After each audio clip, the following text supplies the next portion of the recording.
Okay, I'm going to show you how to do the end cap or the cap comma end.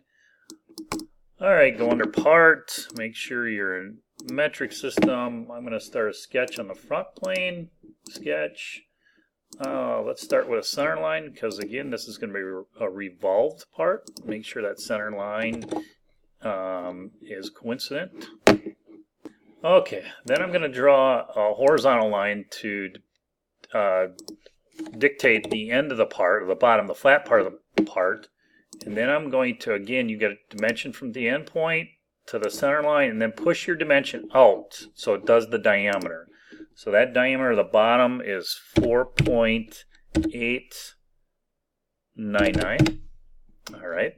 Then I'm going to grab a circle. I'm going to make that circle coincident with your center line. All right. Then I will apply a dimension to it, and that dimension or the diameter is 7. All right.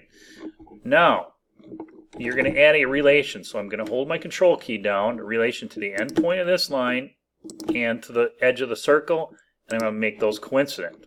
I'm going to come up, grab another line, go make that line go vertical, and then snap to the basically, so you're making a coincident relationship with the vertical line and the circle.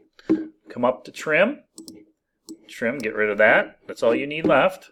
So features, a revolve boss base, and then accept. All right, and there is the cap end. Now I'm not going to go through and pop the hole in there. You guys should be able to pop that 1.95 diameter hole, 4.1 deep. All right.